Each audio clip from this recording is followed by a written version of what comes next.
네, 안녕하세요. 8.15 모니터 오늘도 즐겁게 시작합니다. 오늘 정말 많은 분들이 반가워하실 그런 분이 오셨는데요. 인기 절정의 경제 팟캐스트죠. 경제의 신과 함께, 그리고 유튜브 3프로TV의 진행자이십니다. 네. 그 대한금융경제연구소 소장이시기도 하고요. 김프로라는 애명으로 그 사랑을 받고 계시는 김동환 소장님 나오셨습니다. 네, 안녕하세요. 네, 안녕하세요. 네. 대표님 이렇게 불러주셔서 감사하고. 네, 저도 그 항상 말씀만 듣다가 이렇게 뵈니까 정말 반갑고요. 그다음에 또 하나 기대가 되는 건 뭐냐면, 원래 이제 경제 전문가시잖아요. 그런 상황에서 정말 다양한 많은 경제 전문가들과 그 인터뷰를 하시면서 뭔가 되게 그 객관적이면서도 아주 인사이트가 깊은 어떤 경제와 관련한 인사이트가 대단하실 것 같아요. 아닙니다. 많이 모자르고요. 제 오해인가요? 네, 한 가지 사실을 말씀하신 거는 제가 워낙에 이제 많은 인터뷰를 하고 TV나 뭐 혹은 라디오나 우리 팟캐스트 또 유튜브를 통해서 정말 인사이트가 좋은 분하고 교분 관계를 갖고 있고 또 방송을 많이 하니까 그분들의 지혜를 제가 이렇게 간접 체험하면서 나름대로 좋은 걸 이렇게 저 스스로 이렇게 소화해내는 그런 좋은 위치에 있다는 것은 사실인 것 같습니다.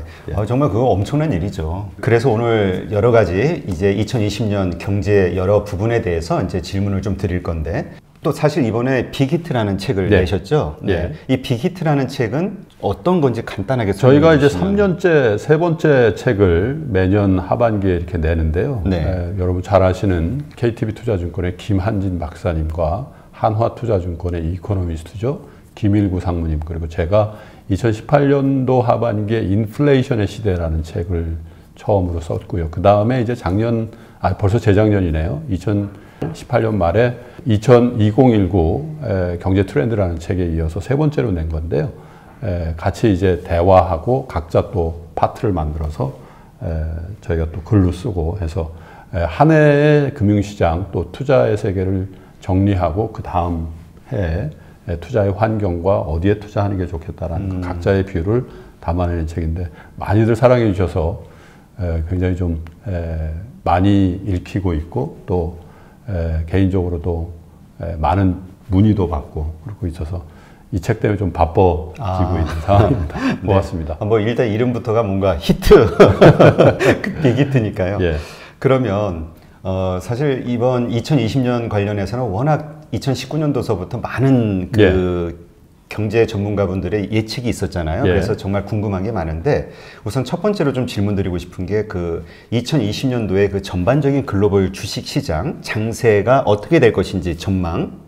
일단 요거. 그다음에 미국 시장 같은 경우는 좀 계속 상승세지 않습니까? 이게 왜 이렇게 가고 있는 것인지 좀 설명을 좀 해주시죠. 먼저 전제를 달게요. 저희 세 사람이 책을 썼는데 이 빅히트의 내용에 근거해서 말씀드리겠습니다만은 각자의 생각이 조금 다르기 때문에 그 중에서도 저의 생각을 위주로 여러분께 오늘은 말씀을 드리겠습니다. 그리고 질문하신 순서를 조금 바꿔서 현재의 상승 양세의 성격은 뭐고, 그 다음에 2020년도에 전반적인 주식시장, 글로벌 주식시장의 흐름에 대한 저의 소견을 말씀드리는 게 좋을 것 같습니다.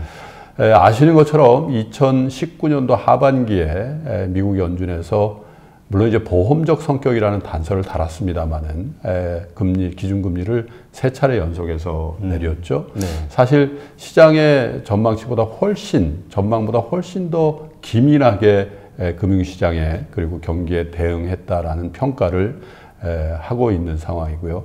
그 연준의 세 차례의 금리 인하에 이어서 또 작년 연말부터 시장의 유동성을 추가로 공급하는, 그걸 우리가 이제 레포 시장에 관여한다, 또 연준의 대차 대조표를 비교적 크게 늘렸다라고 표현을 합니다만은 시중의 유동성을 풀면서 반대쪽에 연준의 자산은 늘리는 그런 형태의 기준금리의 인하에 이은 시장의 유동성 공급을 보면서 시장이 당분간 연준이 시장을 제약할 그런 상황은 좀처럼 오기 힘들겠구나, 이런 자산 가치의 일종의 버블 혹은 자산 가치의 비교적 큰 랠리가 오더라도 연준이 시장을 어렵게 만드는 일은 없겠구나라는 그런 일종의 안도 랠리가 미국 시장에 굉장히 강한 연말 연초의 상승세를 이끌고 있다. 그래서 전체적으로 보면 연준이 만든 유동성 장세의 연장 국면에서 지금 현재의 랠리를 이해하고 있습니다. 네. 왜냐하면 사실 미국 기업들의 실적도 이제 속속 나오고 있는 상황입니다만은 미국뿐만 아니라 한국도 그렇고요. 또 전 세계적으로 기업들의 이익이 지금 늘고 있지는 않습니다. 네. 기업들의 이익은 정체됐거나 혹은 조금 줄고 있는 상황에서 주식시장의 강한 상승세가 나오고 있기 때문에 주식시장의 상승세의 성격은 전형적인 유동성 장세다 이렇게 봐야 될 것 같고요. 올해 연간의 글로벌 주식시장의 방향도 이 유동성 랠리의 연장선상에서 이해해야 된다고 봅니다. 기업들의 실적이 언젠가 다시 상승 반전하겠다라는 그런 기대가 없는 것은 아니지만요. 미리 반영한 이 주식시장의 상승세를 정당화할 만큼 개별 기업들의 실적이 아주 급반전하는 모습을 기대하는 전망가들은 많지 않은 것 같거든요. 그래서 여전히 연준의 완화적인 스탠스 그리고 미국의 제47대 대통령 선거가 올해 11월 3일 날 있는데 그 환경 하에서의 만약에 미국과 중국의 이 무역 협상의 1단계 마무리 그리고 그 환경 하에서의 중국은 중국대로의 내수를 살리려는 적극적인 부양책 그리고 말씀드린 것처럼 미국 내에서는 연준의 완화적인 스탠스에다가 또 선거 기간 동안에 누구도 공화민주 양당 모두 다 돈을 풀지 않겠다라는 어떤 그런 정책을 두 군데 다 두 정당 다 발표할 이유는 없지 않겠습니까? 예, 그렇죠. 표를 얻으려면 더 적극적인 재정 정책에 대한 기대감 이런 것들이 버무려지면서 실적과 관계없더라도 기본적으로 시중에 유동성이 장을 부양시키는 그런 형태의 강세장이 지금도 계속되고 있고 앞으로도 일정 부분 계속될 환경이 있다. 그러나 어쨌든 미국 대통령 선거라는 굉장히 큰 이벤트를 앞두고 객관적으로만 놓고 보면 이건 큰 불확실성에 대두지 않겠습니까? 네. 지금으로 보면 트럼프 대통령이 다 당선된 것처럼 보이지만 그렇죠. 사실 이제 민주당의 후보가 2월경에 이제 부각이 되고 또 여론조사들이 나오면서 과연 누가 대통령이 될 건가? 제 예상으로는 원사이드한 결과는 전혀 나오지 않을 것이다. 어떤 후보가 되더라도 지금 미국 정치의 어떤 지형도상 접전을 할 거라고 보여지거든요. 네. 그렇다면 시장은 이 불확실성에 대한 반응을 하면서 어떻게 보면 유동성 랠리를 끝나고 연중의 조정 국면을 우리가 어떻게 보면 예상을 해야 되는 그런 국면으로 이어지지 않겠나 이런 생각을 좀 해보고 있습니다. 네. 근데 이제 지금 많은 분들이 지금 유동성 장세라고 말씀하셨지만 그 미국 주식 시장에 버블이 상당히 껴있다. 뭐 어떤 분은 뭐 30% 정도 껴있다. 뭐 네. 이런 얘기도 하시고. 예. 그러니까 어느 순간 이렇게 하락할 것이다. 그 다음에 또 말씀하신 대로 트럼프가 대통령에 당선을 하기 위해서라도 이걸 네. 살릴 수밖에 없다. 이런 의견들이 좀 막 부딪히고 있거든요. 그렇습니다. 소장님, 우리 김프로님 생각은 어떠세요? 기본적으로 미국 주식시장이 작년 한 해만 30% 이상 올랐잖아요. 네. 근데 말씀드린 것처럼 기업 실적에 수반되는 상승세는 없었단 말이죠. 그렇다면 이건 PER만 올라간 셈이 되니까 어떻게 보면 기업의 평가라는 밸류에이션이라는 측면에서는 분명히 네. 일정 부분의 버블이 생겨나고 있다라고 봐야 될 것 같고요. 또 한 가지 오해는 트럼프 대통령의 재선에 대해서 너무 확고한 믿음이 있는 것 같기도 하고요. 또 트럼프 대통령이 2018, 2019년에 보여준 것처럼 이 금융시장, 특별히 위험자산 시장에 대한 본인의 어떤 재선에 있어서의 유불리에 관한 한 이 금융시장이 올라야 된다, 주식시장이 올라야 된다라는 그런 전제하에서 트럼프 대통령의 의지대로 될 것이라는 어떤 그런 확고한 신념 같은 것들이 시장에 굉장히 많이 팽배해져 있는 것 같아요. 그런데 물론 이제 그런 이제 정책 결정자, 굉장히 파워풀한 미국 대통령으로서의 정책이 시장에 먹힐 수 있다고 봅니다만은 그렇다고 해서 시장의 밸류에이션이라는 측면을 완전히 무시하고 계속해서 랠리를 하고 그 랠리가 트럼프 대통령의 제47대 대통령 당선으로 이어지고 그 다음에도 주식시장은 계속 갈 거라는 그 기대에서는 조금씩 우리가 경계감을 좀 가져야 되지 않겠냐. 어떤 사람도 어떤 권력을 가진 사람, 능력을 가진 사람도 사실 장기간에 걸쳐서 시장을 컨트롤할 수는 없다라고 생각하고요.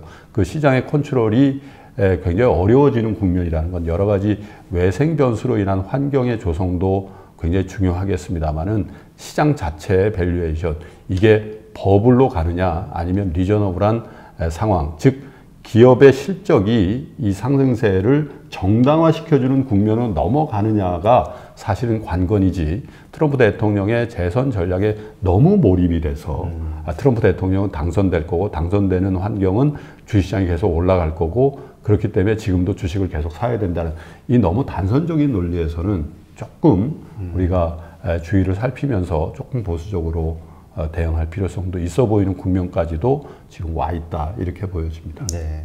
그러면 이제 글로벌 우리 주식 시장을 좀 상황을 보면 일단 미국 시장은 말씀하신 대로 작년에 30% 가까이 이제 상승했잖아요. 예. 그러나 이제 미국은 그렇게 괜찮지만 사실 그 자국 그 보호무역주의 때문에 그 이머징 국가들은 되게 어려운 상황을 겪은 거잖아요. 네. 예. 그러니까 이런 그 신흥국들이 과연 주식 시장이 어떻게 될지, 유럽 시장은 어떻게 될지 이게 좀 연관돼서 좀 생각이 들거든요. 우리 투자자 여러분들 오해하시는 게요. 네. 우리 시장이 작년에 7, 8% 올랐습니다. 코스피 기준으로.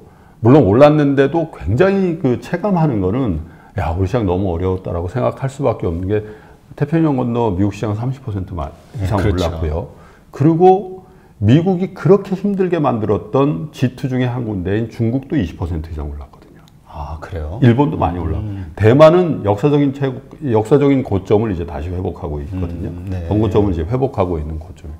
유럽 시장도 굉장히 많이 올랐고요. 보베스파 러시아 이런 데도 많이 올랐습니다. 근데 유일하게 어떻게 보면 글로벌 주요 주식시장에서 한국 주식시장이 가장 저조한 퍼포먼스를 냈는데 빠지질 않고 한 7, 8% 상승을 하고, 물론 이제 재작년 말 작년 초의 장세가 워낙 낮은 데서 시작했기 때문에 그리고 공교롭게 작년 말의 장세가 비교적 좋았기 때문에 결과를 그렇게 얻었습니다만은 어쨌든 글로벌 주식시장이 2019년도에 결코 미국만 강한 시장은 아니었다라는 걸 우리가 생각해 봐야 되고요. 그 중에서도 사실은 작년 하반기에 들어오면서 미국도 사상 최고가 랠리를 합니다만은 사실 단기적으로만 놓고 보면 더 어렵다는 중국 시장, 상하이 주가 지수가 더 많이 오르고 있습니다. 아, 그래요? 예, 그리고 이제 작년 하반기에 우리 시장에서 외국인들이 많이 팔았던 이유 중에 하나가 미국 상하이 주식시장, 그러니까 중국의 주식시장이 MSCI 지수의 편입 비율을 좀 늘리고 그 상황에서 한국 시장은 좀 줄었거든요. 네네. 그래서 지금도 사실 외국인 투자자들이 오늘 아침에도 뉴스가 나왔습니다만은 상하이 A주, 그러니까 중국 본토에 상장된 주식들을 거의 하루에 1조씩 사들어간다는 얘기가 나올 정도로 중국 주식시장에 외국인 투자자들이 많이 몰리고 있는 상황인데요. 그 이유는 저는 이렇게 봅니다. 미국 시장, 기본적으로 미국 주식시장의 밸류에이션이 좀 부담감. 그리고 작년에는 미국 시장이 훨씬 더 아웃퍼폼 했지만 올해 들어서는 아마도 신흥국 쪽으로 어떤 돈의 흐름이 조금 몰리지 않겠냐, 이런 전망들이 많이 나오거든요. 그래서 올해 전반적으로 보면 미국을 비롯한 선진국 시장에서 만약에 장세가 강세장으로 연출이 된다면 오히려 수익률이라는 측면에서는 중국, 한국 뭐 이런 제조업이 강한, 하드웨어가 강한 신흥국 쪽에 오히려 상승 모멘텀에 베팅하는 그런 외국계 자금들이 더 많아질 거라고 보여지고요. 왜냐하면 이제 산업의 사이클상 미국이 주도하는 건 소프트웨어 산업이잖아요. 그렇죠. 근데 그 소프트웨어를 백업하는, 지지해야 되는 건 이제 하드웨어인데 IT 하드웨어가 어디가 강한지 한번 보시죠. 예를 들면 페이스북, 아마존, 애플, 뭐 마이크로소프트, 이른바 빵이라든지 마가 기업들이 선도하는 게 미국 경제인데 네. 그 기업들이 수익력이 좋아지고 실적이 좋아진다는 건 그 백단에서 무언가 투자를 해야 된다는 상황인데, 그러려면 아마도 저희가 볼 때는 반도체를 비롯한 IT 하드웨어가 굉장히 많이 필요하지 않겠습니까? 최근 들어 삼성전자, 하이닉스 이런 게 사상 최고가를 경신하는 이유도 IT 소프트웨어 기업에서 이제 수익력을 갖춘 글로벌 스탠다드에 부합되는 IT 하드웨어 쪽으로 넘어가는 국면에서 나오는 상황이라고 보는데, 그 기업들을 가지고 있는 나라들을 손으로 꼽자면 대한민국, 대만, 일본, 중국 요 정도 기업 나라들이거든요. 이들 나라들의 어떤 기업들의 실적의 호조세가, 대표 기업들의 호조세가 올해 만약에 이런 상황으로 간다면 훨씬 더 미국이나 유럽의 기업들보다 나아질 수 있다는 측면에서 오히려 미국에서 투자의 축이 중국, 한국, 대만이 이미 많이 올랐고요. 이렇게 전개될 가능성이 많다고 보여집니다. 근데 참 지금 언급하신 거 신흥국의 대표 주자면 중국이잖아요. 네. 근데 많은 분들이 어떤 생각을 갖고 있냐면 미중 무역 전쟁 이것 때문에 중국은 지금 엄청나게 힘든 상황이고 정말 어쩌면 가까운 시일 내에 부도 상황이 생길지도 모르기 때문에 중국에는 투자하면 안 된다라는 생각을 가진 분들이 참 많더라고요. 근데 지금 말씀하신 것처럼 국제 그 MSCI 지수에서는 중국의 그 시장 편입 그 지수를 늘렸잖아요, 비율을. 그러니까 이게 서로 상반되는 의견이거든요. 그렇죠. 그 주식 시장에 관한 한 뭐 기본은 기업들의 실적, 그 기업들의 실적이라는 그 나라의 경기, 펀더멘탈 이런 것들이 이제 강화될 때 기업들의 실적이 좋아지고 기업들의 실적의 반영이 곧 주가 지수다. 이렇게 이제 전통적으로 생각을 하지 않습니다. 그런데 그 순서가 좀 바뀔 때도 많습니다. 예를 들면 수급상 유동성이 더 많이 공급이 되고 그 유동성의 힘으로 주가가 오르고 주가가 오름으로 해서 일종의 그 웰스 이펙트로 해서 경기가 더 좋아지는 그런 상황들도 우리가 많이 보거든요. 근데 중국 시장에 대해서 비교적 그 너무 비관적인 전망을 저는 좀 경계해야 된다고 특히 올해에 관한해서 보는 거는요. 기본적으로 미국과 중국의 무역 전쟁, 갈등 이런 양상들이 어쨌든 1월 15일 무역협정에 대한 사인업으로 해서 일단 휴전으로 들어가죠. 휴전의 영향이 실물 경제에 얼마나 좋아지는지 모르겠습니다. 그러나 투자의 관점에서 보면 불확실성의 일단 중단이라는 측면에서 중국 시장에 투자하는 여건은 굉장히 좋아질 겁니다. 그리고 또 한 가지는 제가 모두의 미국 연준에서 작년 하반기에 3차례 연속적인 금리 인하가 굉장히 시장에 영향을 많이 줬다라고 말씀드렸는데요. 사실 그 기간 동안에 중국의 인민은행이라는 중국의 금융당국에서는 그에 상응할 만큼의 금융적인 어떤 조치라든지 금리 인하라든지 이런 것들을 하지 않았습니다. 그래서 비교적 중국의 정책적인 측면에서의 경기를 살릴 수 있는 여력이 좀 남아 있다라고 보여지고요.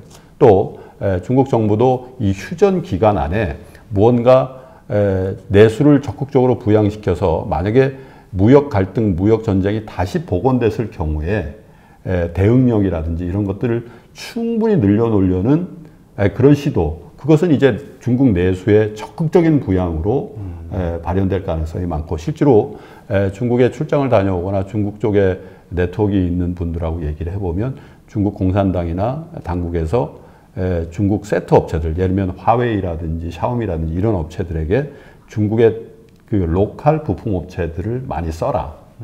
그런 주문들을 굉장히 많이 한다고 해요. 그런 것들이 사실은 투자단에서 보면 굉장히 좋은 찬스가 아니겠습니까? 예를 들면 우리 삼성전자가 우리 한국 그 소부장이라고 하나요? 소재 부품 장비를 많이 산다. 그런 기업들 주가가 많이 오르잖아요. 이제 그쪽에서 막 수요가 생기니까. 그렇죠. 그래서 어쨌든 중국 정부의 어떤 적극적인 내수 경기 부양책 플러스 어떤 자국 기업의 어떤 제품이나 부품을 써야 된다는 어떤 그런 정책의 기조가 전반적으로 투자단에서는 굉장히 좋은 환경을 만들 수 있고 그것이 전통적인 약세론자, 약세 시황을 예측하는 분들의 아주 전형적인 논리가 뭐냐면 미국 시장을 봐라. 저게 하방이 없지 않냐. 꺾이면 자유낙하할 수 있다. 근데 미국 시장이 꺾인 다음에 우리 시장이 견딜 수 있겠냐. 왜냐하면 우린 디커플링에 시달리는 국가잖아요. 미국 시장이 올라도 안 오르고 미국 시장 빠지면 더 많이 빠지고 이런 상황을 너무 오래 경험하다 보니까 그 논리를 갖다 대면 한국 시장의 강세에 대해서 논리가 굉장히 빈약해요. 그런데 사실은 이 휴전 기간 내에 미국이 조금 조정을 받더라도 중국 주식시장이 상승세를 유지해 준다면 오히려 한국 주식시장은 미국보다는 중국의 영향을 더 많이 받으면서 상승 기조를 유지할 수 있다는 어떤 그런 논리적인 근거도 연초에 좀 만들어 볼 수 있는 상황으로 저는 판단하고 있습니다. 그렇군요. 올해 우리 주식시장을 그 말씀하신 대로 반도체의 어떤 그 업종의 그 상승이 됐든 뭔가 어떤 그 규정할 만한 어떤 중요한 변수들이 있을까요? 기본적으로 우리 경제 지표가 더 이상 나빠지지 않는다는 게 가장 중요해 보입니다. 성장률 기준으로 아마도 2019년도 이제 종합적인 집계가 아직 나오기 전입니다만 한 2%간 성장할 텐데요. 뭐 대표님들 아시면 경제라는 게 사실 순환한다라는 얘기를 많이 하는 게 사실 통계적인 관점에서 보는 거거든요. 네. 기저효과라고 하죠. 그래서 기본적으로 우리 성장률 자체가 2019년에 비해서 2020년은 어느 정도로 늘어나는지에 관건이 있겠지만 어쨌든 성장률이 바닥을 찍고 올라가는 국면에 우리 경제는 지금 처해 있는 상황이라는 거 기본적으로 좋고요. 그 성장의 가장 추동력이 좋은 지표가 뭐냐면 수출입니다. 네. 그죠? 근데 수출이 아시겠습니다만 1월 1일부터 1월 10일도 한 플러스 5% 전년 동기 대비해서 5%포인트 정도 상승세로 반전이 됐거든요. 아, 그래요? 그렇죠. 왜냐하면 수출이 악화되기 시작한 게 2018년 12월경부터니까 사실 지금부터는 작년에 수출이 안 좋았던 것 대비해서 수출 실적이 나오지 않겠습니까? 네, 그렇죠. 거기다가 더 중요한 거는 말씀하신 이 반도체 가격이 작년 같은 기간에는 아주 수직 낙하를 하는 상황이었는데 네. 지금은 오히려 일부 품목은 다시 상승 반전하거나 우리 주력 수출 반도체 제품 같은 경우에는 스팟 프라이스도 그렇고 고정거래 가격도 이제는 더 이상 빠지지 않는 국면으로 돼 있기 때문에 우리 수출에서 20% 이상 차지하고 이 반도체가 만약에 가격이 상승 반전해주는 모습이 더 명확해진다면 우리 수출이 구조적으로 줄어야 될 이유는 별로 없는 상황이고요.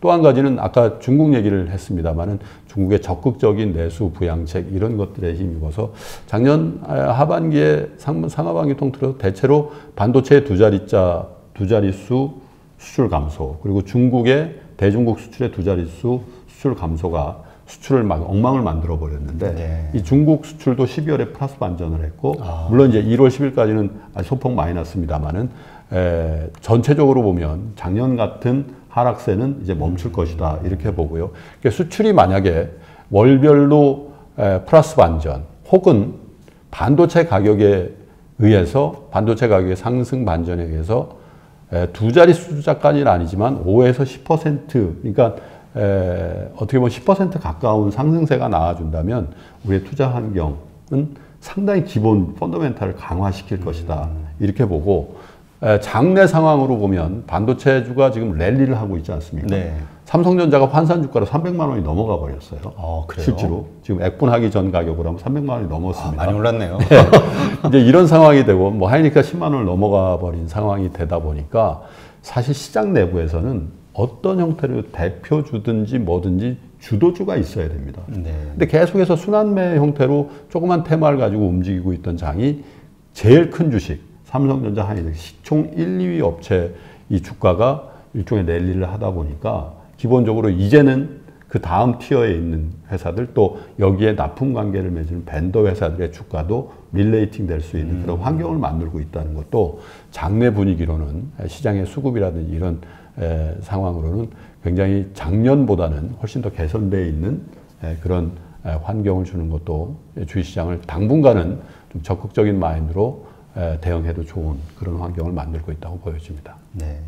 근데 그 작년에 뭐 미국 시장이 화랑이어서인지 혹은 그 한국 주식 시장에 실망한 투자자들이 어떤 그 수가 늘어나면서 그 미국 직접 투자라든가 해외 투자로 뭐 국민연금이나 이런 기관들도 많이 해외 투자를 늘어났고요. 네. 그러니까 외국으로 빠져나가는 자금들이 많기 때문에 주식 시장에 들어오는 돈이 혹은 관심이 네. 많이 줄어들었다 이런 네. 얘기 하시는 분도 있거든요. 사실 저의 주변에도요 이렇게 모임을 갖거나 그러면 예전에는 뭐 직장 동료들끼리 저녁을 먹으면 자기 주식 자랑도 하고 그러잖아요. 근데 네. 요즘 그런 경우가 거의 없기도 하거니와 혹시 주식 얘기를 하더라도 일순간에 썰렁해지는 얘기들이 있어요. 예를 들면 뭐 야, 요즘에 테슬라 2배나 안 돼. 나 그거 먹었잖니. 아니면 애플 한 종목이 우리 시가총액 다다. 뭐 이런 얘기, 나 그 애플 사서 4배 먹었지. 이런 얘기 하는 순간 한국 주식에 대한 네. 어떤 얘기 자체가 없어져 버리죠. 그리고 사실은 생각하게 됩니다. 아, 나도 빨리 해야 되는 거 아닌가. 네. 근데 기본적으로 우리나라에서 활동하는 분의 입장에서, 우리나라 사람의 입장에서 외국 주식 혹은 전 세계 시가총액의 가장 큰 시장인 미국 주식에 자신의 어떤 자산을 일부 투자하는 거에 대해서는 그건 정당한 겁니다. 네. 거꾸로 해야 돼. 돈은 똑같은 거 아니겠어요? 그렇죠. 근데 미국 사람이 만약에 10억의 금융자산이 있는 사람이 미국 주식은 한 종목도 안 사고 한국 주식에만 10억을 다 몰빵을 했다고 하면 대표님 입장에서 좀 이상하게 볼 거 아니에요? 그렇죠. 그러면 이 글로벌라이제이션 돼 있는 시대에서 한국의 돈이나 미국의 돈을 똑같다고 봐야 되잖아요. 지금은 뭐 국경을 초월해서 다 투자할 수 있는데 한국 사람이라고 해서 한국 주식에 10억이라는 돈을 다 몰빵해야 될 이유는 없는 거죠. 그럼에도 불구하고 저는 약간의 쏠림이 있다고 보여지는 게 밸류에이션에 대한 부담감에다가 또 저도 한 25년 이상 이 금융시장의 그 플레이어로 활동해보고 그러면 대체로 이렇게 이 쏠림이랄까 억제할 수 없을 정도로 그쪽 시장에 대한 매력을 느끼고 사야 되겠다라는 생각이 들면 항상 고점을 픽아웃하는 그런 경험을 했는데 사지 말라는 말씀이 아니라 한국 주식을 그러면 다 뒤집어 가지고 한국 이제 망해. 한국 다 팔아 가지고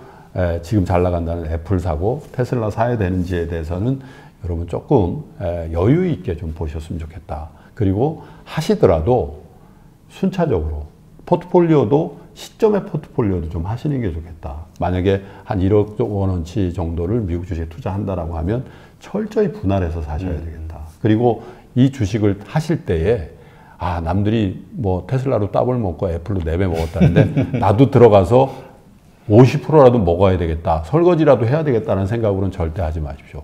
만약에 내 금융자산이 10억 있다. 내 금융자산이 1억 있다 그러면 그 중에 1-20%는 늘상 미국 주식을 해야 되겠다라는 마음으로는 하시되 지금 단타를 치러 들어가시거나 남들이 먹은 거를 이렇게 보면서 그 부러움의 어떤 생각으로 들어가시면은 항상 그때가 고점이었던 생각을 하게 되거든요. 그래서 조금은 좀 조심스럽게 그리고 하시더라도 장기적으로 그리고 순차적으로 좀 하셨으면 좋겠다는 생각을 좀 합니다. 일종의 쏠림이 지금 한참 진행 중인 자산이라고 생각하고 오히려 올해는 한국 말씀드린 중국 혹은 그 외에 제조업이 강한 신흥국 쪽의 주식 쪽에 특별히 하드웨어, IT 하드웨어 쪽이 강한 국가들의 투자에 대해서 더 적극적인 마인드를 취해 주시는 게 상대적인 수익률도 더 좋지 않겠나 그렇게 예측을 해봅니다. 네. 그러면 아까 말씀하신 대로 중국 시장에서도 우리가 이제 좀 글로벌 시각에서 바라보면은 중국에서 뜨는 어떤 업종 혹은 회사들에 연결되는 한국 기업들 납품하거나 하는 요런 그러니까 중국 시장을 보면서 거기와 연관되는 한국 회사를 찾는 것도 하나의 방법이 될 수도 있겠네요. 아니면 뭐 뜰 것 같은 중국 주식이나 그 주식들로 구성된 ETF에 직접 투자하시는 것도 거의 요즘은 쉬우니까요. 이런 생각을 좀 해봤습니다. 뭐 작년에 우리 주식시장에서 가장 큰 시세를 낸 게 5G 관련주거든요. 그렇죠. 5G 관련 장비 업체들이잖아요. 근데 이제 논리가 뭐냐면 한국이 5G의 인프라를 가장 먼저 구축했으니까 한국 업체들이 당연히 수혜를 보죠. 그런데 일부 장비 업체들은 글로벌 시장에서 경쟁력을 갖고 있기 때문에 그 다음 차순 중국인데 이게 또 중국으로 수출돼서 이 장비 업체들이 훨씬 더 큰 수익이 날 것이다. 중국이 마무리되면 미국으로 갈 것이다. 그 다음엔 유럽으로 갈 것이다. 이런 생각들로 이 5G 관련주들이 많이 올랐습니다. 그리고 어쩌면 지금 시세가 한국에서 수익력을 더 높인 그 보상으로 인한 주가 플러스 알파가 있다라고 보는 거죠. 그러면 제가 이제 중국 얘기하면서 중국 정부의 자국 그 기업들이 만드는 부품, 장비 이런 것들을 많이 써야 된다라는 그런 정책을 읽힌다고 말씀드렸지 않습니까? 그러면 사실 중국에서도 당연히 디지털 경제를 만들고 그러면서 그 인프라인 5G에 대해서 전략적인 투자를 할 수밖에 없을 겁니다. 그리고 일부 한국 기업들이 수혜를 보긴 볼 겁니다. 그런데 한국 기업들로만 채울 가능성은 전혀 없겠죠? 그러면 이 환경에서 수혜를 볼 수 있는 중국의 유력한 회사들도 투자의 풀에 넣어야 된다는 거죠. 사실은 메인스트림은 거기 있을 수도 있습니다. 우선은 자기 나라의 기업들에게 우선권을 주겠죠. 그렇습니다. 그런데 이제 일부 그 장비에 관련해서는 한국 기업의 기술력이 워낙 월등한 데다가 또 어떤 채산성이라든지 이런 것들을 워낙 좋게 갖추고 있는 기업들은 수혜를 보겠지만 그것들을 속아내는 노력보다는 메인스트림에서 훨씬 더 많은 수익을 낼 수 있는 그런데 비교적 그런 업체들의 중국 시장에서의 주가가 그렇게 많이 올라 있냐 미국의 빵이라든지 마가 이 주가처럼 그렇지 않거든요. 그러니까 중국의 종합주가지수가 뭐 한 20% 올랐습니다만은 그럼에도 불구하고 개별단에서의 기업들은 여전히 밸류에이션 매력이 있는 기업들이 있으니까 그런 회사들을 찾아보는 노력 혹은 그게 개별단에서 기업을 찾는 노력이 나는 좀 힘들어 보인다 그러면 예를 들면 중국의 통신장비 업체들 혹은 중국의 투자 유망한 그 테마군들로 만들어진 ETF 같은 것들이 네. 있거든요. 그런 데에서 간접 투자를 하는 것도 방법이 되지 않겠나 이런 생각을 해봅니다. 아, 그렇군요. 근데 이렇게 제가 방송을 하면서 이렇게 달리는 댓글이라든가 이런 반응을 보면 네. 의외로 중국에 대한 불신을 갖고 있는 분들이 맞습니다. 많이 계시더라고요. 그래서 또 우리 동맹이기도 한 미국과 어떤 적대국이니까 그런 경우도 있겠죠. 정치적인 이유로. 그러니까 중국 기업에 투자하는 게 되게 리스크가 큰 일이라고 생각을 하시는 분들이 많아요. 그들의 회계 기준을 어떻게 그렇습니다. 믿을 것이며, 이런 부정적인 시각에 대해서는 어떻게 생각하세요? 실제로요. 뭐 우리 시청자 여러분들도 그 이제 흔히들 이제 BBC라든지 혹은 블룸버그라든지 혹은 CNN 같은 이제 외국에서 하는 방송을 실시간으로 이렇게 보시는 분들이면 저는 이제 늘상 이제 켜놓고 봅니다만은 이런 경우들이 있어요. 예를 들면 CNN이나 BBC의 헤드쿼터에서 아시아 특파원하고 이렇게 전화 인터뷰, 화상 인터뷰를 하는 경우가 있거든요. 중국 경제 지표가 발표됐다거나 그러면 이제 아시아에 있는 리포터들이 싱가포르나 홍콩에서 이렇게 리포팅을 하지 않습니까? 뭐 중국의 경제 성장률이 1분기에 뭐 6점 몇 %. 그러면 흔히 저희가 보는 게 뭐냐면 그 영국이나 미국에 있는 헤드쿼터에서 앵커가 뭐라면 그거 진짜냐고, 그거 리얼이냐고 이렇게 물어보는 경우가 많이 있어요. 그러니까 국가가 만들어낸 경제 지표에 대한 신뢰도도 없는데 개별 기업단의 그 회계를 어떻게 믿냐. 충분히 타당한 문제 제기이기도 합니다. 그런데요, 전반적으로 보면 이 주식시장의 수익이라는 건 리스크 대비해서 리턴이잖아요. 근데 그 리스크라는 게 사실 그런 부분까지 다 내재되어 있는 거라고 봐야죠. 그리고 어쩌면 중국 개별 기업 혹은 종합주가지수도 그런 회계 불투명성이나 신뢰도의 문제를 다 포함하고 있는 가격이라고 봐야 됩니다. 왜냐하면 이미 그 중국 주시장도 그들만의 리그가 아니라 외국 투자자들이 들어가 있고 뭐 이런 상황으로 가면서 기본적으로 가격에 그런 어떤 불투명한 그리고 불가측한 부분까지도 다 투영돼. 만약에 중국 개별단의 기업들이 미국의 플레이어다 한번 생각해 보시죠. 미국 시장에 상장돼 있다. 그러면 주가가 훨씬 높았겠죠. 오히려. 그렇죠. 뭐라죠? 유니콘 기업들 미국의 나스닥에 상장된 것들은 엄청나잖아요. 그렇죠. 그건 일단 회계적인 어떤 그런 부분들이 중국 로컬에 상장되어 있는 것보다 훨씬 더 많이 고양돼 있다는 전제하에서 상장도 통과하고 투자자들도 계속 또 모니터링하고 있는 거니까요. 그래서 그런 측면에서 보면 어떤 내재화되어 있는 리스크를 반영해 있는 게 그 개별 기업들의 주가고 중국의 주가 지수라고 보면 투자의 관점에서 잘 골라야 되는 숙제가 우리한테 있습니다만은 어쨌든 투자라는 거는 사실 우리가 하는 투자하는 돈에 무슨 꼬리표를 달 필요는 없다고 보는 거죠. 물론 안정성이라는 측면에서 훨씬 이 미국이라든지 유럽의 기업들이 100년 기업도 많고 그렇기 때문에 안정성이라는 측면에서 훨씬 더 매력적인 부분이 있습니다만 그 절편으로 이 시기열을 잘라서 보는 그 기간마다 어쩌면 투자의 우선순위를 결정하는 적극적인 투자자라면 한번 좀 생각해 볼 수 있는 그런 환경이다라고 보여지는 거죠. 그러니까 말씀 들으면서 느끼는 게 우리가 일단 투자할 때는 좀 냉철하게 감정이 배제가 돼서 돈으로만 생각을 해야 되겠네요. 그렇습니다.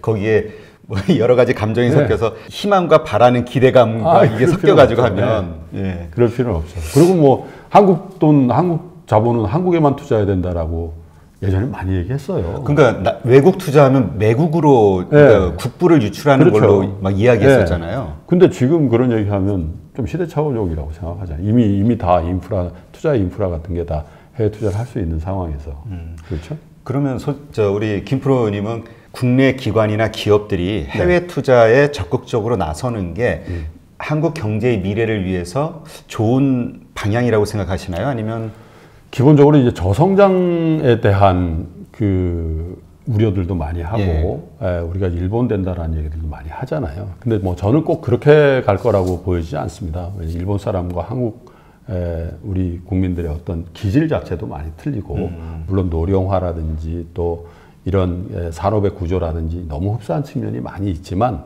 사실 사람이 만드는 게 경제고요. 그 경제도 그 역동성이라는 측면에서 어떤 기질적인 측면도 굉장히 많다고 보기 때문에 저희가 우리 한국 경제를 예견할 때 한국 경제 이제 뭐 저성장 국면에서 완전히 망했어. 3% 성장하다 2%는 1%는 이제 마이너스 성장.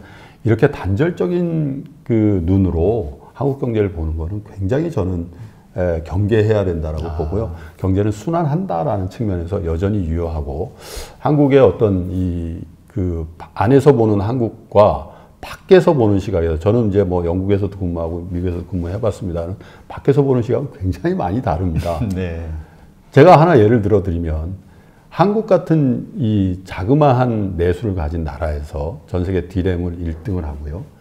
자동차 산업이 넘버 5 안에 들고요. 조선 1등이고요. 석유화 이런 나라들이 사실 없어요. 네. 예, 그리고 부품 소재 장비 얘기를 합니다만 부품 소재 장비도 잘하고 전방 산업이 뭐 반도체, 자동차, 뭐 세트 업체도 다 잘하는 그런 경제도 없고요. 그리고 구조상 전 세계가 연결되어 있는 이 경제 구조화에서 그게 맞지도 않거든요. 네. 그래서 한국 경제에 대한 미래를 제가 되게 좋게 봅니다. 그리고 하기에 따라서 굉장히 다시 역동적인 경제로 바꿔나갈 수 있다라고 보는데 그럼에도 불구하고요. 한국의 어떤 자본이 외국의 투자 자산에 투자해가지고 어떤 좋은 퍼포먼스를 내는 것들도 병행해서 해야 될 숙제라고 보는 게요. 이미 국민연금도 이제 국내 자산에 투자할 수 없을 정도로 많이 커져 있잖아요. 네. 우리 한국 주식만 만약에 국민연금이 산다면 한국 주식 폭등해 버리겠죠. 네. 나중에 연금 받을 때 그 주식 팔면 한국 주식 박살나 버릴 거 아니겠습니까? 그렇죠. 이제 물리적으로 한국 주식에 더 투자할 수도 없는 그런 상황으로 가거든요. 그렇기 때문에 외국에 대한 포트폴리오를 늘리는 것은 굉장히 중요합니다. 그러나 일방적으로 한국 주식은 안 된다라는 관점에서 미국 주식을 산다든지 금리라는 측면에서 한국 금리는 2%밖에 안 주는데 브라질 금리는 8% 준다? 그럼 그쪽으로 가야 된다. 이런 단선적인 논리에서 좀 벗어나야 되고요. 그리고 또 한 가지는 왜 해외에 대해 투자하실 때는 제가 항상 말씀드립니다만은 우리나라는 좀 거꾸로 합니다. 신흥국 투자로 시작해서 미국 주식, 미국 국채까지 이렇게 쭉 위험자산부터 시작해서 안전자산으로 가시거든요. 네. 근데 사실은 해외 투자를 처음 하시는 분들은 우리나라보다 더 안전한 자산을 먼저 하시고 그리고 나서 조금씩 위험에 노출되는 것들을 좀 늘려나가시는 이 방향이 맞는데 우리는 전통적으로 보면 뭐 차이나 펀드, 뭐 브라질 펀드 하다가 요즘 미국 주식을 하잖아요. 네. 네. 그래서 그 순서도 어떻게 보면 조금 잘못되어 있는 것 같은데 그런 부분도 좀 고려해서 대신 어떤 자기 자산의 일정 부분을 글로벌 자산에 이렇게 포트폴리오 한다는 측면에서는 사실 권장할 만한 사항이고 예전에 제가 이런 얘기를 많이 드리는데요. 우리가 부국강병하다 이런 얘기 하잖아요. 네.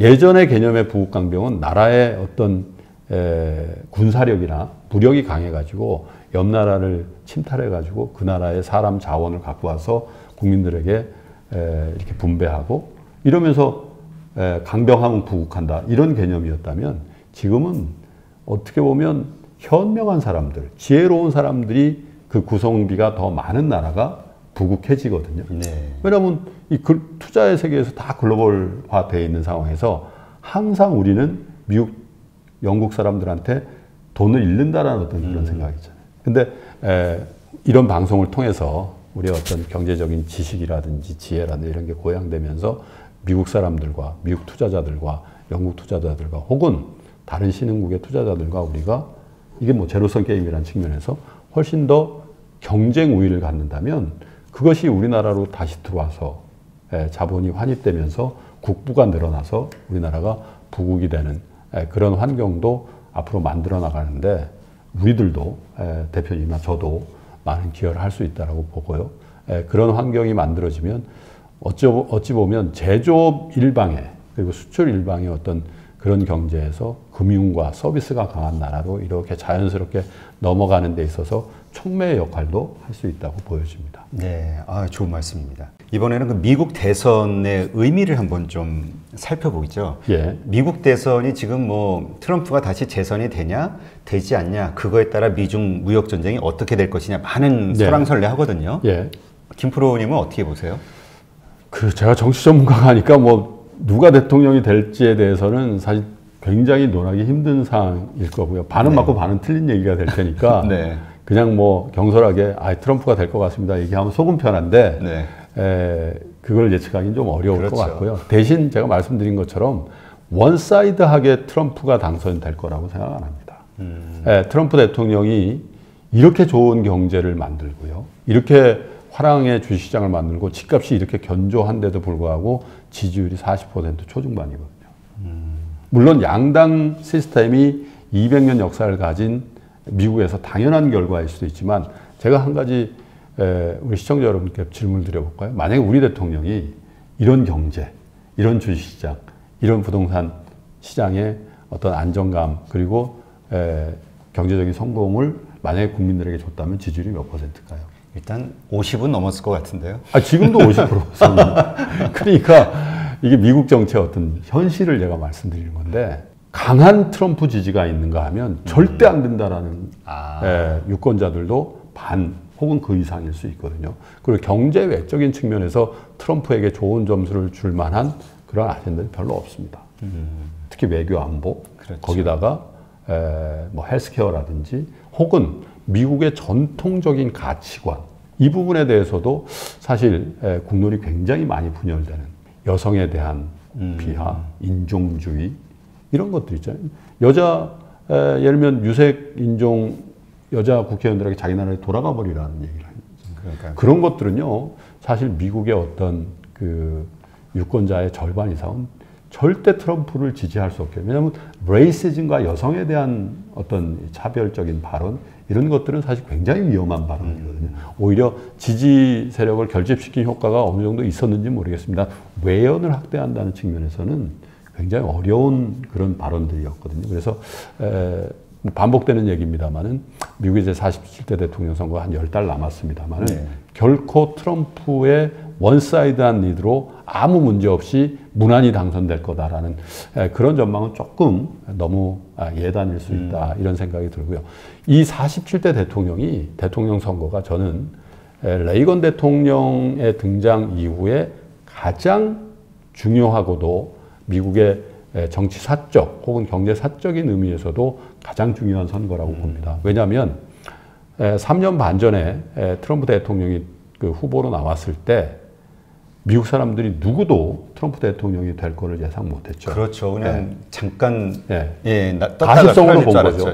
그런데 트럼프 대통령이 그러면 왜 그 많은 약점 중에도 불구하고 미국의 이제 46대 대통령이 됐는가를 가만히 생각해 보면 그것을 한마디로 정리하면 글로벌라이제이션, 이 세계화에 대한 반작용이었다고 보는 겁니다. 전 세계가 어우러져서 분업체제를 제조 강국과 금융 서비스가 강한 신흥국과 선진국이 어울려서 협업 구조를 만들면 훨씬 더 효율적이고 생산적인 그런 세계가 된다는 게 세계화잖아요.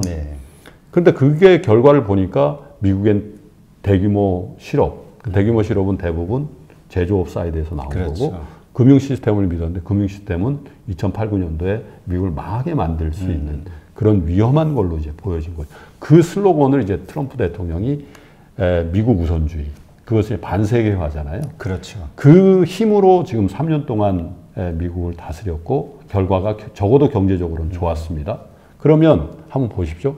그 세계화의 과정에서 트럼프 대통령이 한 게 중국과의 무역 갈등, 또 유럽에 대한 경제적인 측면, 외교 안보적인 측면에서의 불간섭주의, 그렇지 않습니까? 한국에도 뭐 방위비 5배 내라는 게 다시 그런 맥락에서 나오는 거라면 만약에 올해 11월 3일 날 있는 미국의 제47대 대통령의 트럼프 대통령이 무난히 당선된다는 건 미국의 유권자들이, 미국 국민들이 그 반세계화, 세계화의 반동으로 나타난 트럼프 대통령을 정치적으로 추인하는 그런 선거가 되는 거거든요. 그러면 그 추인을 받은 트럼프 대통령은 재선 없습니다, 이제. 한 번도 못 합니다. 헌법에 2번밖에 못 하게 돼요. 그러면 어떻게 될까요? 본인의 어떤 역사적인 사명, 국민들이 자기를 왜 뽑았는지에 대해서 훨씬 더 강한 정책적인 드라이브를 걸 가능성이 있겠죠. 예. 트럼프가 돈이 없습니까? 트럼프가 뭐가 모자르겠습니까? 그러면 이제 남은 4년 동안에 미국의 모든 유권자들이 또 다음 제너레이션에도 미국을 훨씬 더 강하게 만들고 미국이 중국하고는 비교할 수 없는 최고의 힘을 가진 나라로 만들고 싶어 할 겁니다.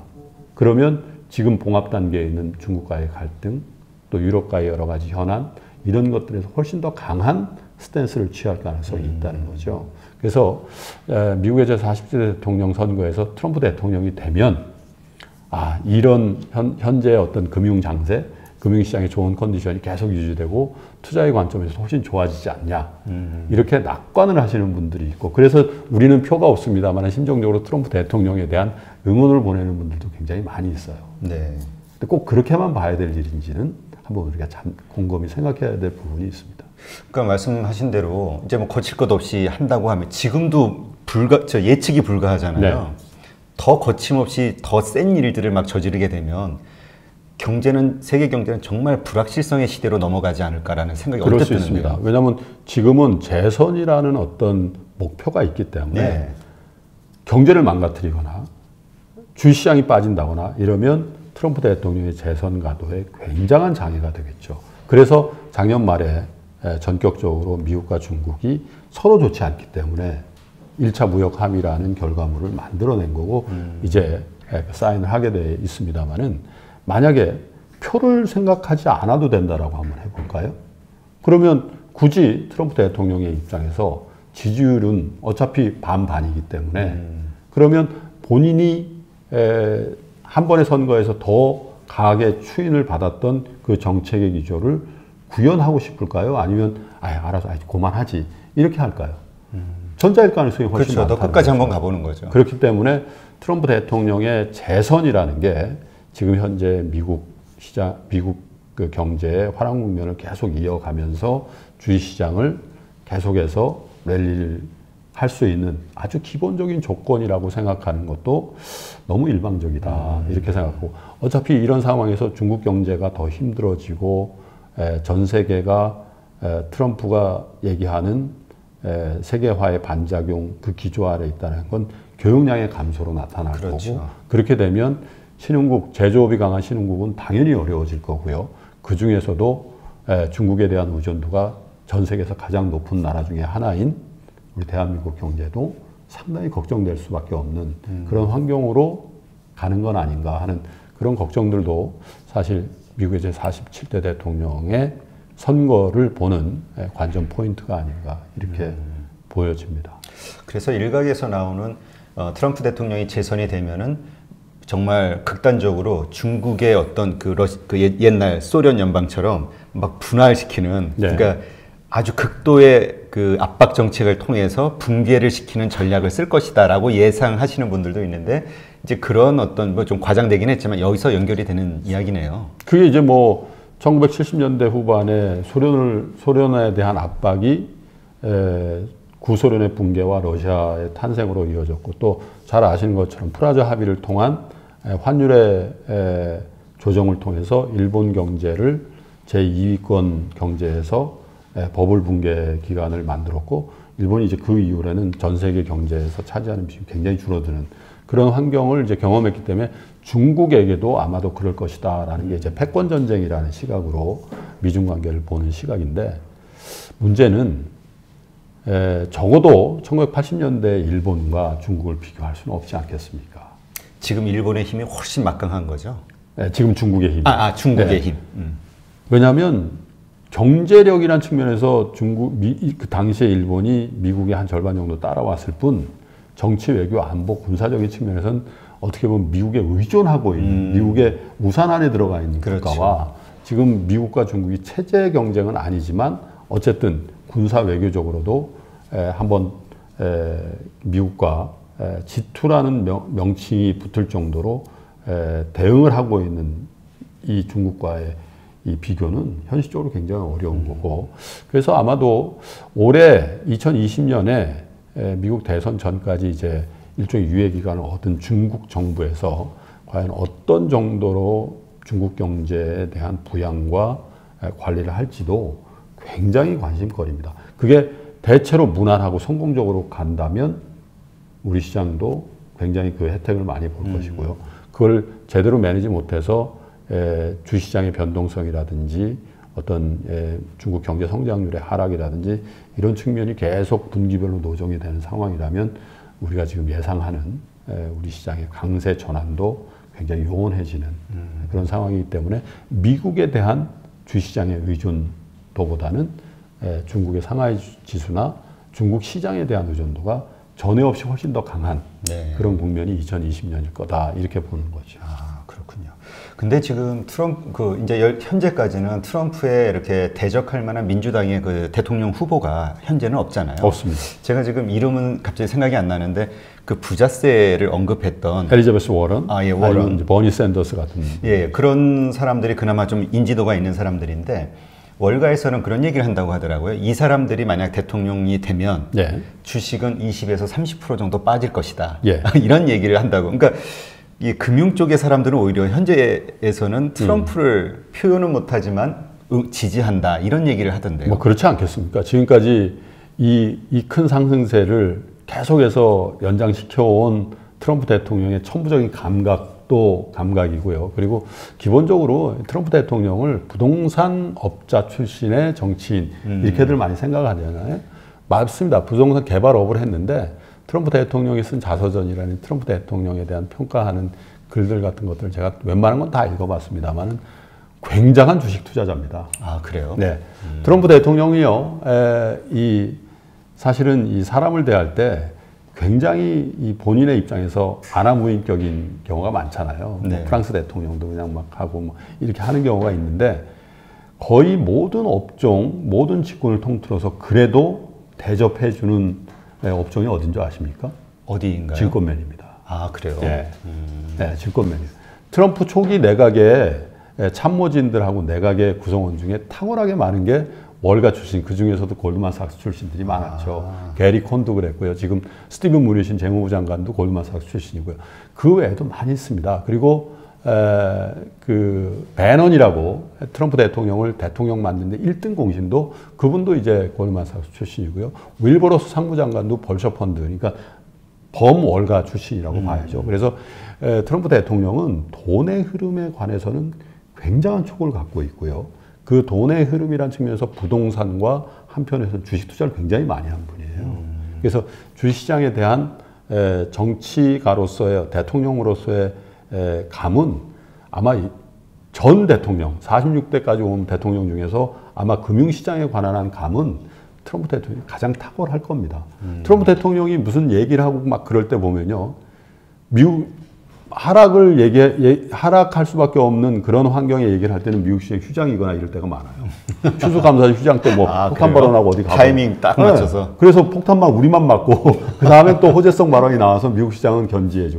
물론 그걸 일부러 그렇게 하는지에 대해서는 우리가 그 마음속에 안 들어가서 모릅니다만 너무 정교하게 그런 발언들이 나오기 때문에 금융시장에 관한 한 트럼프 대통령이 굉장히 탁월한 감을 갖고 있는 것만큼은 사실인데요. 그럼에도 불구하고 제가 이제 말씀드렸습니다마는 경제 전체, 금융시장 전체를 트럼프 대통령의 말로서 다 움직일 수 있을까? 이런 생각을 좀 해보게 되고요. 그리고 제가 보는 견지에서는 제가 반복해서 미국의 양당 시스템하에서 일방적인 승부로 끝나지는 않을 거라고 보는 게 미국은 그 주별로 한 표라도 이기면 네. 그 표를 다 가져가는 승자 독식제거든요. 근데 표 계산을 다 해보는 겁니다. 네. 그러면 이른바 몇 개 스윙 스테이트가 과연 이 트럼프를 여전히 지지할 거냐. 예를 들면 지난번 선거 때 민주당이 다 이길 거라고 봤던 이른바 러스트 벨트의 스윙 스테이트들 몇 군데들이 트럼프로 돌아서면서 트럼프가 이긴 거듯이 이번에도 표 계산을 해보면 예를 들면 바이든이 나왔을 때 흑인 유권자들은 뭐 트럼프를 거의 찍지 않을 거거든요. 그래서 표 계산을 하는 정치 전문가들의 시각과 금융시장의 저희 같은 플레이어나 관찰자들의 입장은 조금 다를 수 있습니다. 예, 그건 정치공학적이고 투표라는 선거라는 어떤 굉장히 디테일한 권역에서 분석을 하는 분들은 일방적으로 트럼프가 될 거라는 생각보다는 어쩌면 아젠다들이 나오면서 바이든이 됐든 혹은 뭐 지금으로서는 금융시장의 입장에서는 엘리자베스 워런이라든지 버니 샌더스보다는 조 바이든이 나오는 게 그나마 금융시장에 대한 충격이라든지 이런 것들을 좀 덜하지 않겠냐 이런 이제 바람인데 어쨌든 현재 지지율 1등이니까요. 네. 바이든이 그런 측면에서 보면 너무 민주당 후보가 되면 장은 폭락할 것이다.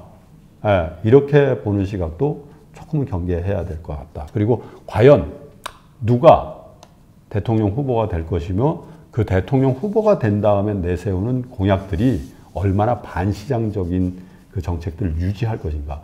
미국 정치도 굉장히 유연하거든요. 그렇죠. 대통령 되려면 이 공약하면 안 되겠다 생각하면 과감히 빼기도 합니다. 그렇죠. 또 더군다나 접전을 하게 되면 지금은 민주당 후보가 되기 위한 거거든요. 네. 근데 민주당 후보가 되려면 뭐라고 합니까?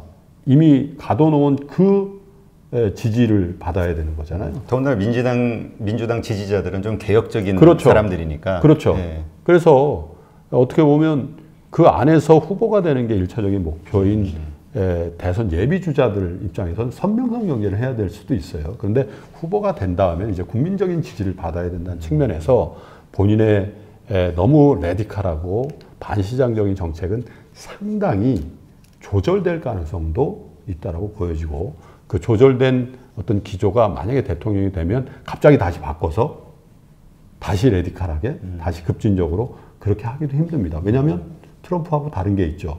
재선을 해야 되니까. 그러네요. 예. 네.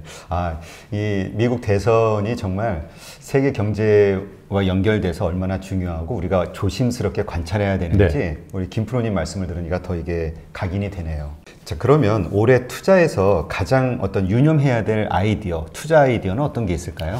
글쎄요. 제가 이제 그 인터뷰 중에 아마 이미 말씀드린 것 같은데 하드웨어, 네. IT 하드웨어 쪽에 투자의 관점을 두고 좀 하시면 어떨까 싶습니다. 아마존, 마이크로소프트, 혹은 애플, 혹은 디즈니 이런 회사들, 소프트웨어 회사들이잖아요. 네. 이런 회사들이 시가총액을 보시면 어마어마한 신장세가 있었고 이런 회사들이 전 세계에서 돈을 제일 많이 벌고 캐시 리저브, 돈을 제일 많이 갖고 있는 회사들입니다. 근데 이들 기업이 이제 서로 여러 분야에서 첨예하게 경쟁해 들어갑니다. 벌써 넷플릭스가 독점하고 있는 스트리밍 시장에 디즈니가 들어오죠. 그렇죠? 그리고 아마존과 마이크로소프트가 경쟁합니다. 네. 그렇죠? 뭐 그런 식으로 해서 이들 회사들끼리 막대한 자본력과 엄청나게 좋은 인력들을 가지고 각종 새로운 사업 분야에서 굉장히 첨예하게 경쟁하는 구조가 될 겁니다. 네. 지금도 그러고 있고요. 그러면 그 첨예하게 경쟁하는 구조 안에서 가장 핵심적인 건 뭐냐면 아마도 데이터일 겁니다. 빅데이터. 예. 예. 데이터를 누가 더 많이 갖고 있는가. 그 데이터를 만들려면 강력한 서버가 있어야 되겠죠. 그죠? 데이터 센터와 서버를 얼만큼 더 효율적으로 운영하고 세계 각지에 많이 현지화를 하는가. 사실 이것 때문에 2018년도, 2017, 2018년도에 반도체 빅사이클이 왔던 거거든요. 그리고 네. 2019년에 어려웠던 건 이들 기업의 과잉 투자가 이른바 재고 조정을 하는 기간 동안에 우리 반도체 가격이 급락을 했던 건데 다시 이들은 숙명적으로 경쟁하는 관계가 될 수밖에 없고 이 숙명적인 경쟁 관계에서 다시 IT 하드웨어들이 빛을 볼 수 있는 그 기간이지 않겠냐. 그게 처음 나타나고 있는 게 반도체고요. 또 5G에서도 마찬가지입니다. 통신사가 좋아지기보다는 5G에 관련된 장비 업체들. 그리고 또 한 가지는 우리 내부적으로만 놓고 보면 우리 정부가 작년 여름에 일본의 수출 규제를 당하면서 아주 정책적으로 소재 부품 장비 산업을 키우겠다. 네, 그리고 올해 2020년 정부의 경제 정책 방향을 제가 꼼꼼하게 다 읽어봤습니다만은 굉장한 강점을 둔 게 소재 부품 장비 산업이거든요. 소재 부품 장비에 펀드를 만들고 재정을 해서 보조금을 주고 뭐 연구 개발비 투자를 해주고 이런 것도 중요하지만요. 네. 환경을 이렇게 만든다는 건 사실 내가 유용한 반도체 라인에 들어간 장비나 소재를 개발했습니다. 누가 해줘야 되냐면 삼성전자에서 문호를 열어줘야 돼요. 와서 실험해봐라. 아, 그렇죠. 이게 엄청난 무용의 가치거든요. 아무리 보조금을 해서 신제품을 만들어내도 테스트를 하지 않으면 적용할 수가 없습니다. 왜냐하면 엄청난 미세 공정이기 때문에. 그렇죠. 그러면 전방산업인 하이닉스라는 삼성전자에서 오케이, 우리 라인에 시험해보세요. 이렇게 할 수 있는 여건이 만들어진다는 건 굉장히 중요한 모멘텀이거든요. 그래서 정부 정책의 스탠스도 그렇거니와 전방산업에 있는 삼성전자를 비롯한 하이닉스 혹은 여타의 디스플레이를 비롯한 소재 부품 장비가 많이 쓰여지는 권역에서도 작년에 굉장히 뜨거운 맛을 봤기 때문에 그 부분에 대해서 문호를 열 수밖에 없고 정부도 그걸 모니터링 할 겁니다. 네. 그래서 소재, 부품, 장비, 소부장이라고 우리가 명명하는 이들 핵심 부품, 소재, 부품, 장비 업체들은 굉장히 좋은 모멘텀을 갖는다. 그리고 반도체라든지 IT 하드웨어하고도 이게 겹치지 않습니까? 네, 그렇죠. 그렇기 때문에 국내적으로 보면 중소형주 투자는 소재, 부품, 장비 업체들 중에 실적이 개선될 수 있는 모멘텀을 가질 수 있는 회사들로 조금 축소시켜서 보는 것도 좋지 않겠나 이런 생각을 해봅니다. 아, 지금 빅데이터 말씀을 하셨는데 사실 이번에 국회에서 그 데이터 3법이 그렇습니다. 통과가 됐잖아요. 예. 그 데이터 3법이 통과되면서 이제 우리도 이제 그 뭐 빅데이터라는 것도 결국 AI하고 연결이 되는 그렇죠. 거기도 하고요. 예. 앞으로 그럼 한국에서 이 데이터 3법이 통과되면서 바뀌거나 뭔가 개선되거나 달라지는 게 뭐가 있나요? 기본적으로 인터넷 환경의 트랜잭션이 훨씬 더 많아지겠죠. 그래서 작년 하반기에도 네이버, 카카오 이런 주식들이 많이 올랐습니다. 네. 그리고 인터넷 환경에서 뭐 홍보를 하는 뭐 광고 업체들도 예를 들면 제일기획처럼 그냥 방송, 신문 이런 데 광고하는 업체들하고 인터넷 마켓에서 특화해서 광고를 하는 업체들 한번 주가를 보시면요. 굉장히 차별화가 많이 되거든요. 그래서 어쨌든 이 온라인상 그리고 모바일상에서의 어떤 트랜잭션 거래가 굉장히 많이 활성화된다라는 건 이제 명확관한 일이기 때문에 그러면 거기에 핵심적인 게이트웨이들을 지키고 있는 그런 이제 기업들 금융 쪽에서도 사실 이제 카카오가 그렇게 많이 오르는데 자회사로 갖고 있는 카카오뱅크의 약진 같은 것들 그렇지 않습니까? 네. 근데 그런 환경들이 우리가 못 느끼 부지불식간에 굉장히 광범위한 변화를 일으킬 거라고 보는 겁니다.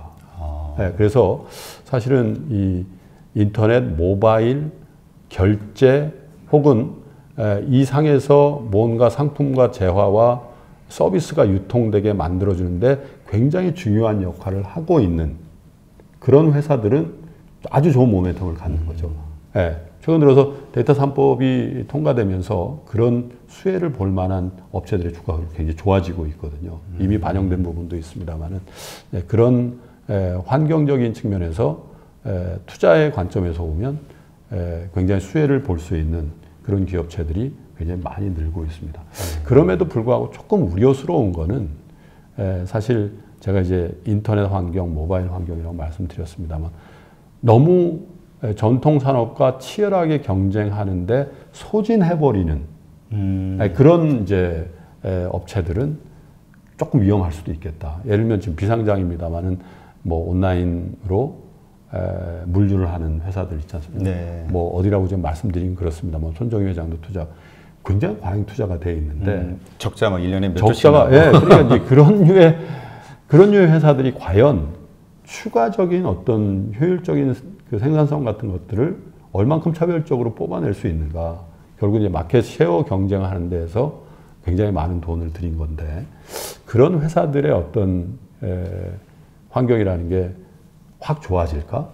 이런 생각은 있습니다. 그래서 제가 게이트웨이라는 말씀을 드렸습니다만은 그 온라인 모바일 시장이 커지면서 그 국면마다 중요한 역할들을 하는 그런 이제 업체들이 있죠.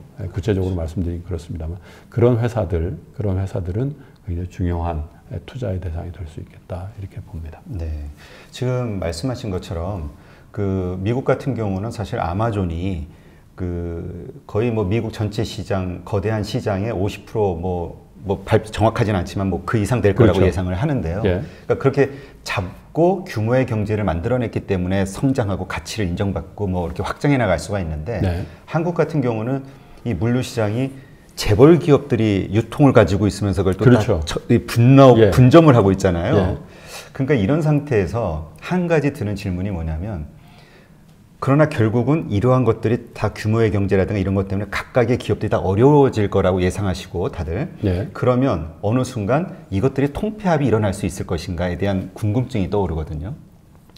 그러니까 뭐 인터넷 배송 이제 뭐 이게 굉장히 빠른 배송을 무기로 해서 마켓 셰어를 굉장히 늘려나간 회사가 재무적으로 굉장히 어려워지잖아요. 네. 그러면 이제 더 이상 재무적인 투자자들이 투자하기 힘듭니다. 네. 예를 들면 그 회사에 뭐 손정희 펀드가 들어가고 미국의 세콰이어 펀드라는 굉장히 크고 유명한 펀드가 들어갔는데 그게 지금 밸류에이션을 이 기업의 어떤 재무적인 리스크가 있는 상황에서 어떤 투자가 거기서 돈을 더 내겠어요. 그들이 더 내지 않으면 추가적으로 낼 때는 재무적으로는 없을 거예요. 예. 그 다음엔 이제 SI 전략적 투자가 있을 수 있겠죠. 네. 그 전략적 투자는 대표님이 말씀하신 한국의 유통 강자들 기존의 오프라인에서 부를 축적한 그 기업들과의 합종연회. 그래서 어디입니까? 티몬이 롯데하고 합병한다 뭐 이런 얘기가 있는데 그런가요? 보도가 됐었죠. 그런데 저는 롯데그룹에서 유통 2등을 하는 롯데그룹에서 그 티몬을 왜 사야 될까 한번 생각해 보면 살까? 그것도 비싼 가격에 사줄까? 왜냐하면 이미 어려워지고 있는 게 보이기 때문에. 그렇죠. 그래서 이제 제 생각에도 온라인 모바일상의 유통기업으로 큰 회사들과 오프라인의 유통 강자들의 합종 연행은 충분히 있을 수 있는 환경은 조성이 되고 있는데 과연 2, 3년 전에 비해서 과연 누가 그 딜의 이니셔티브를 쥐고 있는가 보면 결코 온라인 모바일 쪽에 유통기업으로 큰 회사들이 전보다 훨씬 더 강한 상황은 아니지 않냐 이런 생각이. 왜냐하면 지금 돈이 말라가고 있기 때문에. 그러네요. 네. 근데 우리가 중국 시장을 좀 보면은 사실 중국의 오프라인 아주 대형 유통업체들을 알리바바가 다 인수해가지고 네. 온라인의 어떤 창고 지점화하는 어떤 그런 전략들을 쓰고 있잖아요. 내수가 크니까요. 예. 근데 한국은 아마 내수 규모가 네. 작아서 그런 건가요? 그 밸류에이션 정당화를 받으려면 네. 만약에 아마존이 한국이나 영국에서 1등을 한다면 그 밸류에이션이 나오겠습니까? 미국에서만 1등하면 그 밸류에이션이 나올까요? 그렇죠. 아마존의 밸류에이션은 전 세계로 퍼져 있다는 것 플러스 새로운 사업을 한다는 게 중요하죠. 네. 근데 한국의 유통, 온라인 모바일 상의 유통을 하는 회사들이 과연 미국에 진출해서 1등하고 아시아에 진출해서 1등 할 수 있을까요? 배달의 민족이 그걸 보여주잖아요. 배달의 민족이 독일의 딜리버리 히어로하고 자본 결합을 할 수밖에 없는 이유가 뭔가 한번 보시죠. 한국 내에서 비상장 기업으로서 그 밸류에이션을 상장을 했을 때 어떻게 유지할 수 있겠냐는 거죠. 네. 진짜 그쪽에 이사로 계신 분이 얼마 전에 저희 방송을 출연해서 이야기를 하는데요. 한국에 상장을 하면은 가치 계산을 했더니 2조 정도밖에 안 나온대요. 네. 근데 이제 지금 거의 플러스 알파까지 따지면 10조 가까이 인정을 그렇죠. 받은 거라고. 네. 그건 글로벌 시각에서 독일에서 봐줬기 때문에 그게 가능해진 네. 거라. 그러니까 이게 국부를 유출하는 게 아니라 오히려 엄청난 벌어오는 것이다. 이런 근데 그 말이 맞는지 틀리는지의 여부는 네. 뭐 우리 시청자 여러분이 판단하시겠으나 네. 그러나 제가 말씀드리는 거는 우리 한국 토종 유통 기업이 네. 과연 아시아, 유럽, 미국에서 주요한 플레이어가 되는 그런 상황을 염두에 두고 그 회사의 밸류에이션을 해줄 수 있겠냐는 거죠. 그렇죠. 네. 그게 이제 한국 유통기업이 갖는 아주 근본적인 한계인데 글쎄 잘 모르겠습니다. 그 부분에 대해서는 저는 조금 회의를 갖고 있습니다. 그러면 이제 올해 그 투자하기 유망한 그 뭐 섹터나 이런 건 뭐 아까 말씀하셨듯이 예. 그런 부분들이 IT 하드웨어. 네. 예. 이 유통과 관련해서는 특히 예. 오프라인 뭐 얼마 전에 이마트나 신세계에서도 뭐 그런 고민이 언론의 뉴스에 보도도 되고 경영진도 교체가 되고 했는데 앞으로 이 오프라인 유통업체들의 비전은 점점 약해지겠죠? 글쎄요, 지금은 경쟁이 더 심화되는 국면이기 때문에 소비자들은 굉장히 인조이업을 합니다. 뭐 여러 가지 가격 저희 아파트 이제 제가 5시 반에 집에서 나오는데 그 아파트 나오는데 그 현관 앞에 이미 상자 배달돼 있기 때문에 예, 신선 야채 비롯한 신선 식품도 그렇고 예, 새벽 배송을 받아보니까 물건값도 싸고 새벽에 제가 그 신선한 제품을 그냥 집에서 받아본다는 게 얼마나 부가가치가 높은 거예요. 그런데 그들 업체들 간에는 마켓 시어를 놓고 처절한 전쟁을 하는 거거든요. 엄청난 적자를 보던데요. 그러면 이제 주주의 입장에서 보면 네. 네, 소비자의 입장에서 보면 굉장한 혜택을 볼 수 있는데 주주의 관점에서 보면 내가 된 자본이 소비자들의 어떤 효율성을 물론 궁극적으로 그래서 마켓을 완전 장악해버리면 이제 그 투자가 또 그런 어떤 사업의 패턴이 정당화될 수 있겠습니다만 그 기간이 과연 짧겠냐 이거죠. 그리고 그 시장이 규모의 경제를 잃을 만큼 글로벌 관점에서 보면 그렇게 크냐. 그리고 전통의 유통 강자들이 그러면 그 아래 다 들어가서 우리 항복하겠습니다 하는 국면이 나오겠냐라는 측면에서만 놓고 보면 글쎄요. 조금 어렵다고 봅니다. 그러니까 이게 저희가 프리미어 리그 축구, 프리미어 리그 보다가 국내 프로축구 보면은 이게 좀 눈높이가 안 맞잖아요. 여러 가지 면에서. 그렇습니다. 저 메이저 리그 보다가 한국 야구 보면 또 그렇고요. 그러니까 우리가 좀 글로벌 시대가 되면서 외국에 대한 투자 관심도가 높아지면서 외국 시장, 선진 시장에 대해서 이제 조금씩 알겠다 보니까 한국 시장이 너무 좀 답답해 보이는, 작아 보이죠. 네, 작아 보이는 여러 가지 문제도 있더라고요. 그래서 뭐 제가 이 빅히트에도 그렇게 제가 썼습니다만은 우리 한국 기업에 대한 투자의 가장 첫 번째 우선순위는 글로벌 스탠다드에 부합되거나 오히려 리딩하는 회사들로 투자의 대상을 축소시킬 필요가 있다. 그게 대표적으로 어딜까요? 삼성전자, 하이닉스죠. 글로벌 스탠다드를 만들고 주도하잖아요. D램의 산업에서. 그리고 나머지 작은 회사들도 그 안에서 이 회사가 만드는 부품 장비가 없으면 그 라인이 쓸 수밖에 없는 회사들도 존재합니다. 네. 그런데 글로벌 스탠다드를 만들지 못하고 있는 전통 산업군 혹은 도저히 글로벌 스탠다드로 승격되어질 가능성이 없는 유통 이런 것들이 과연 주도하는 시장이 될 수 있겠나 이런 생각. 왜냐하면 항상 비교하게 되지 않겠습니까? 그렇죠. 네, 그런 관점에서 보면 투자의 관점에서 글로벌리 통할 수 있는 기업들 그렇게 한정하면 사실은 투자 대상의 수가 상당히 축소될 겁니다.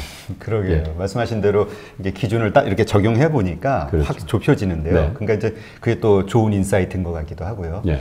그 주식의 어떤 시세라든가 가격을 인정받는 거는 또 수급하고 연결이 되는 거잖아요. 네. 그러니까 사람들이 정말 사고 싶어하는 주식, 그러니까 현재 싸냐 비싸냐의 문제가 아니라 계속해서 사람들이 관심을 갖고 투자하고 싶어하는 환경의 주식이냐가 맞습니다. 이게 중요할 것 같다는 생각이 들어요. 아마 좀 오해를 하실 수도 있는 게 그러면 저 친구 그냥 뭐 삼성전자 계속 따라 사라는 거 그런 게 아니고요. 네. 그런 게 아니고 이제 주식을 사고 파는 시점에 관련해서는 제가 말씀드린 것처럼 가장 쌀 때 사야 되겠죠. 그리고 그 자신이 없으면 분할해서 사셔야 되는데 그럼에도 불구하고 앞으로 장기 투자를 할 때의 관점에서 보면 한국의 기업이지만 전 세계 소비자 혹은 전 세계 전망산업 혹은 전 세계 기업들이 이 한국 기업에서 만드는 제품과 서비스를 필수적으로 그러면 성장의 어떤 실링이 훨씬 더 높은 기업이 되지 않겠습니까? 그렇죠. 그런 측면에서 이렇게 글로벌 스탠다드를 말씀드린 거고 당장 많이 오른 그런 기업들의 주식에 지금 추격 매수를 하라 이런 말씀은 아니니까 시점에 대한 것들은 여러분들이 좀 스스로 고민해 보시면 좋을 것 같습니다. 네. 오늘 이렇게 3프로TV에 우리 김프로님을 모시고 빅히트에 나오는 그 여러 가지 글로벌 그 이슈들에 대해서 하나하나 점검을 하다 보니까 앞으로 올해 투자를 어느 방향으로 끌고 가는 게 그리고 관심을 어느 쪽에다 두는 게 포인트가 맞는 것인지에 대한 인사이트라고 할까요? 이런 게 좀 확연해지는 것 같은 느낌이 듭니다. 역시 고맙습니다. 김프로님이십니다. 감사합니다. 네, 이렇게 바쁘신데 오늘 나와주셔서 정말 감사합니다. 아닙니다. 초대해 주셔서 감사드리고요.